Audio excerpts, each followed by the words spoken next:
ऐसा ना हो कि घर हर तरफ से बंद हो और हर समय बस एक एसी बर्र करता रहे। ये भी एक चीज है। आपके आसपास मौजूद ध्वनियों की गूंज इस शरीर को पूरी तरह से झकझोर रही है, हर समय बर्र। खासकर जब मैं देश से बाहर होता हूँ, खासकर अमेरिका में, यूरोप में भी वहां थोड़ा बेहतर है, लेकिन अमेरिका में हर समय कुछ न कुछ गूंजता रहता है।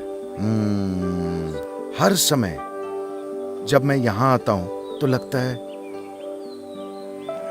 बस बिल्कुल शांत, जो आपको जीवंत बनाता है। जब हर चीज गूंजती रहती है तो आप बस पुफ। ज्यादातर लोग इसके प्रति जागरूक नहीं हैं, लेकिन ये उनके साथ हो रहा है। उनके दिन में 8 घंटे सोने से ये साफ साबित होता है। ऐसा इसलिए हो रहा है क्योंकि वो अपने प्राकृतिक वातावरण में नहीं रह रहे। वो सोकर खुद को सुरक्षित रखने की कोशिश कर रहे हैं। तो खुद को बीमारी से बचाने के लिए, खुद को मानसिक रोगों से बचाने के लिए, खुद को हर तरह के असंतुलन से बचाने के लिए आप दिन में 8-10 घंटे की नींद लेते हैं। यानी आधा जीवन आप मरे पड़े रहते हैं। मौत हमेशा एक आसान हल होती है, लेकिन हमें ऐसा हल नहीं चाहिए। हम जीवन के हल को खोज रहे हैं, अंत के हल को नहीं। किसी चीज का अंत करना उसका हल होता है ना? हल है या नहीं? हल है, लेकिन हमें वैसा हल नहीं चाहिए। हम यहीं रहना चाहते हैं, जिंदा और पूरे हल के साथ, अपने जीवन में उतनी लागत लगाने के लिए। खैर, आप अपने शहर को छोड़कर जंगल में रहने नहीं जा सकते, आप अपने माहौल को छोड़कर दूर नहीं जा सकते। आपको कम से कम खुद को इतना सक्षम बनाना होगा कि उन चीजों का आप पर ज्यादा असर ना हो। वैसे भी इनका असर तो होगा, लेकिन सवाल है कि कितना असर होगा। कम से कम अपने घर में, अपने आसपास कुछ पौधे लगाइए। अगर खुली जगह ना हो तो अपने कमरे में ही लगा लीजिए। हो सकता है कि यह थोड़ा अजीब लगे। आधी छत को खोल दीजिए। अरे लेकिन सद्गुरु, ऊपर एक और मंजिल है। ठीक है, एक दीवार हटा दीजिए ताल के साथ। तो अगर ऐसा होना है तो शायद आप थोड़े अजीब लगें, मुझे भी आप अजीब लगेंगे, लेकिन आप जहां सोते हैं वहां कुछ पौधे लगा कर रख सकते हैं।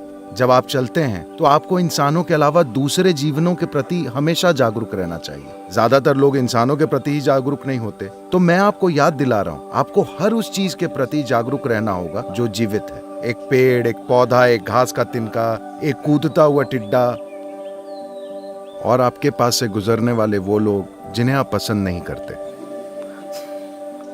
अपने आसपास की हर चीज के प्रति जीवंत होना बिना किसी भेदभाव के। अग्नि तत्व योग की भूत शुद्धि की पद्धति में और एक मजबूत जीवन के रूप में खड़े होने की हमारी क्षमता, इन दोनों का गहरा संबंध है। अगर हम पता लगाना चाहें कि आप जिंदा हैं या नहीं, हम ये चेक करते हैं कि शरीर गर्म है या ठंडा, यानी आग मौजूद है या चली गई है। हर वो चीज जिसे आप इस धरती पर जीवन कहते हैं, वो सिर्फ सूर्य की अग्नि के कारण है। एक आग का गोला वहां जल रहा है, सिर्फ उसी के कारण जीवन संभव हुआ है। हो सकता है बाकी सारी सामग्री मौजूद हो, ये खाना पकाने जैसा है, हर चीज मौजूद है, लेकिन आग नहीं है, खाना नहीं पकेगा। तो जीवन ने खुद को पकाया है, मुख्य रूप से सूरज की आग के कारण। दुनिया में बुनियादी ऊर्जा बस वही है। तो खुद को स्वस्थ रखने के एक तरीके के रूप में आग का इस्तेमाल, ये योगिक प्रणाली का एक अभिन्न हिस्सा है। जैसे आप पानी से स्नान करते हैं, उसी तरह आप अग्नि स्नान भी ले सकते हैं। हम क्लेशनाशन क्रिया में यही करते हैं। ये लोगों के लिए असाधारण नतीजे पैदा कर रही।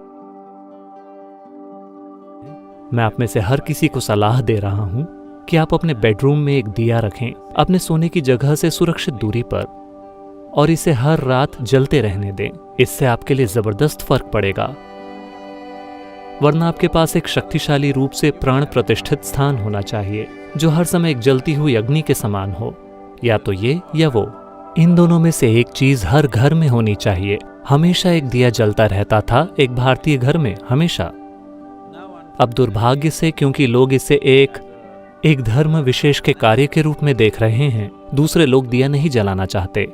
वरना दूसरे लोग दिया नहीं जलाना चाहते क्योंकि अगर आप दिया जलाते हैं तो आपका धर्म बदल जाएगा। यह सिर्फ बेवकूफ़ी है। तो मुझे लगता है कि कुछ धर्म पानी पर दावा कर सकते हैं, फिर नहाइए मत, अपने हाथ मत धोइए,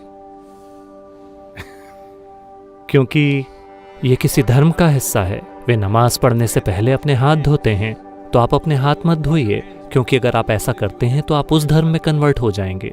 ये सिर्फ बेवकूफ़ी।